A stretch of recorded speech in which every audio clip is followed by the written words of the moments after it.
Hey everybody, Rob Maurer here, and today we are talking about the reaction to Tesla's Q1 earnings report, as well as the news of the lower price Standard Range Plus Model 3 in China. So despite the strong results in after-hours trading yesterday, Tesla did end up finishing the day down 2.3% to $781.88, so down almost $100 per share from after-hours trading yesterday.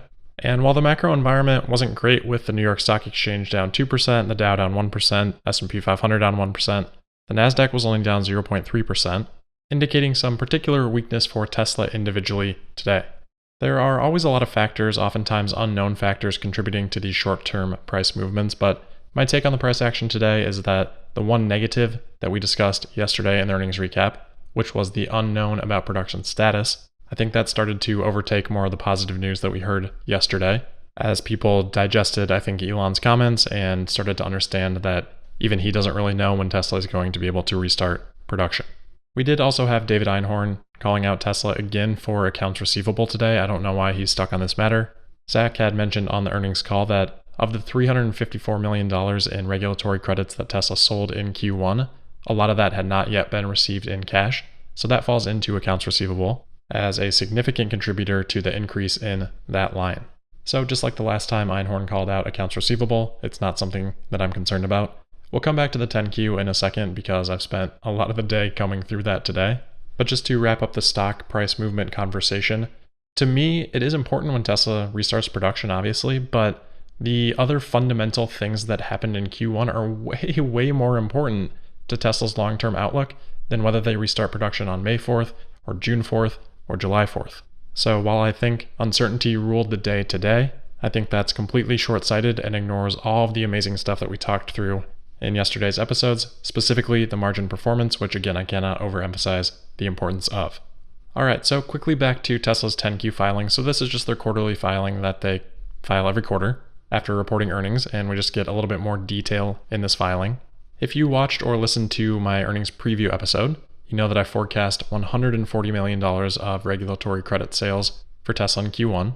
The reason for that was because in their 10K filing, so their annual filing in February, Tesla disclosed that they had $140 million of deferred regulatory credit revenue from 2019. So I figured, okay, Tesla will book that in Q1, and other automakers are not going to be looking to purchase regulatory credits from Tesla in Q1 due to the macro environment situation. I figured they would postpone those purchases. Well, clearly that was wrong. Tesla booked the $354 million in regulatory credits. So at that point, I figured, okay, that's probably the $140 million from last year, then a new $210 million or whatever from this year. However, we learned in the 10Q filing today that that $140 million from 2019 was not booked in Q1. It is still deferred revenue. That's important because that means the $354 million was all just isolated to this quarter. Because that's the case, and because it doesn't seem like this is 2 quarters of regulatory credit revenue kind of smashed into one, that means that in future quarters, we could potentially see regulatory credit sales around this level again. That doesn't mean that we necessarily will, but if Q2, for example, can have another $350 million in regulatory credits, that definitely improves the odds of profitability and potential S&P 500 inclusion. Plus the fact you also have that $140 million of deferred revenue from 2019 regulatory credits still sitting on the books. Or I guess not yet on the books, if you want to look at it that way. Point here being, just as a thought experiment, let's say Tesla has another similar quarter for Q2 regulatory credit sales at $350 million, and then they book that $140 million in deferred revenue. In addition to that, you're looking at nearly $500 million that goes right to net income. That's obviously a huge tailwind to GAAP profitability and could be coming at a very important time as it relates to S&P 500 potential inclusion. Again, not saying I think something like that is necessarily likely, just walking through the potential. I should also note on that $140 million of deferred revenue from 2019, I did look into that a little bit more, and I realized that that was probably a miss on my part. It could have happened in Q1, but Tesla actually in one of their quarterly filings in 2019 said that they expect to recognize that $140 million within the next 2 to 3 years. So I didn't really have a great reason for thinking that that would happen in Q1 in particular, now that I have seen that in hindsight. That timeline has changed a little bit though. Tesla now expects that to be recognized sometime within this year. I've read so many of these 10Qs today that I can't remember exactly which one I saw it in, but I did also read something that Tesla would actually recognize that revenue when I believe it hit the balance sheet for the person that is buying those credits from Tesla. If I've interpreted that correctly, then I don't think Tesla really has a choice about when that gets recognized this year. All right, now that I've put you all to sleep talking about deferred revenue for like 3 minutes, let's look at some analyst upgrades for Tesla stock. So despite all these upgrades today, Tesla again was still down. Well, I guess I shouldn't say upgrades because every analyst seems to have maintained their rating, but we do have a lot of price target increases, and those price target increases are pretty significant. So I've done a lot of research today trying to track all this down. I found updates from 21 different analysts, 19 of which actually have price targets on the stock. And of those 19, the average previous price target before earnings was $505 per share. After Q1 earnings, the average from these 19 analysts is $622 per share. So a $116 increase on their average price target, or 23%. So that's a pretty significant consensus upgrade in a single day, and we don't have a single analyst in this group that has actually lowered their price target.